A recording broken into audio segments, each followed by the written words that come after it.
it's virtually impossible to sustain the virtues for very long from the old state of consciousness, because the old state of consciousness is dominated by ego.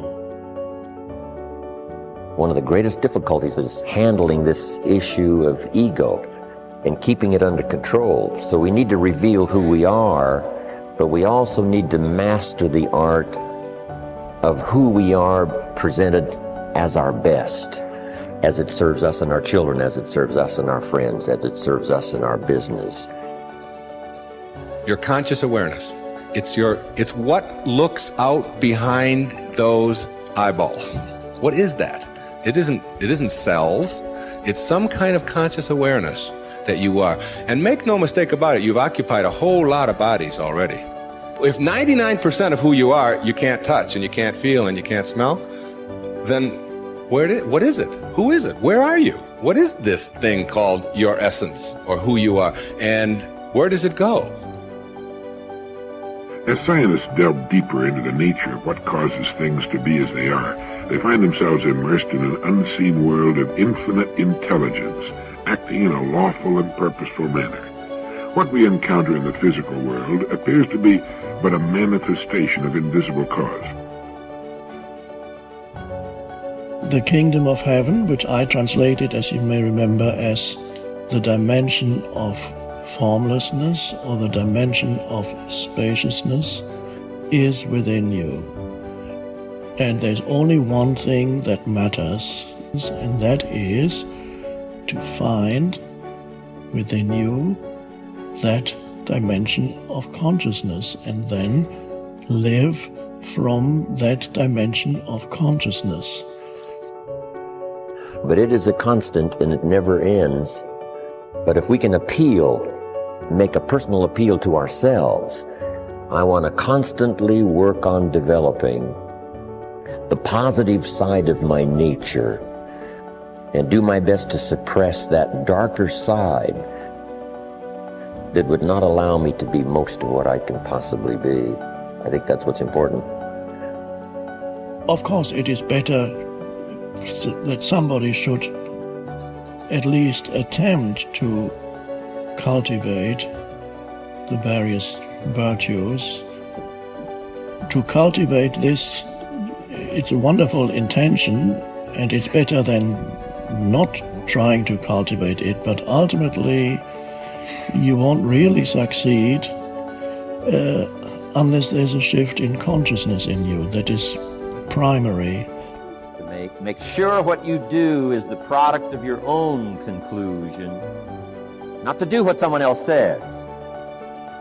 Take what someone else says, process it, think about it, ponder it.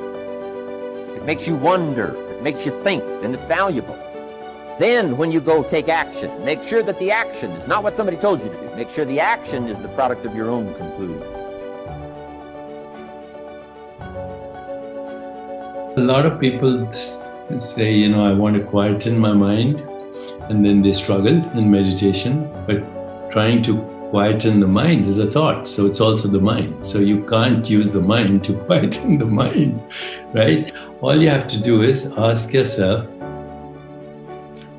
what am I aware of right now? And then favor the awareness instead of the experience, because the experience is a projection of the mind.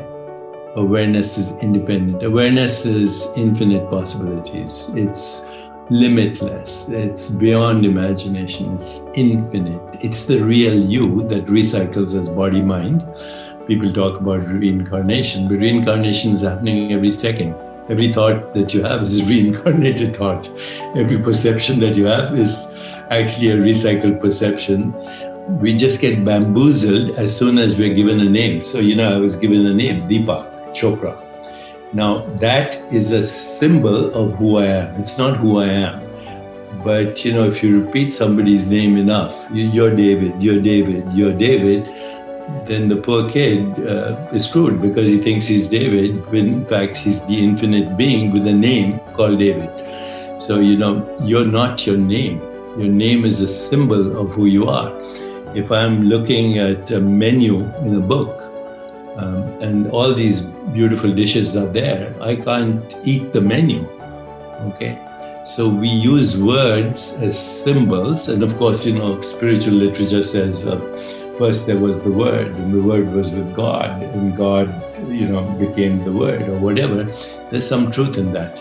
As soon as you use words, you create form.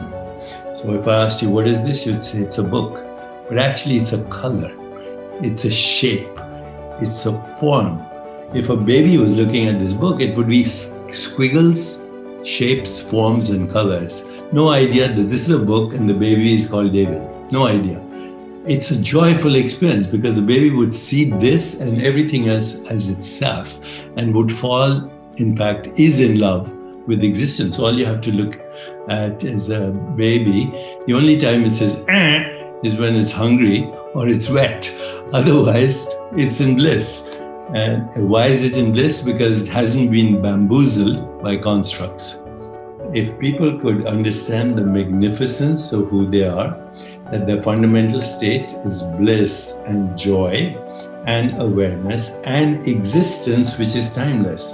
See, the body is in time, the mind is in time, every thought is in time, every perception is in time, every image you have in your mind is in time, except you, the one that's awareness. So once you get to that, this is what is called the spiritual experience. It's also actually the original religious experience. Whether it's Jesus or Muhammad or Buddha, it doesn't matter. The religious experience is just three things. First, you know yourself beyond body and mind. Second, you have the emergence of Platonic truth, which is goodness, harmony, peace, empathy, compassion, love, kindness, joy.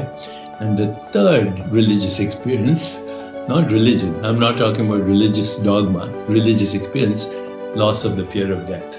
If you have those three things, you know your true self, you have the emergence of what we call Platonic values, truth, goodness, beauty, harmony, love, compassion, joy, equanimity, and you lose the fear of death, what left? You're free.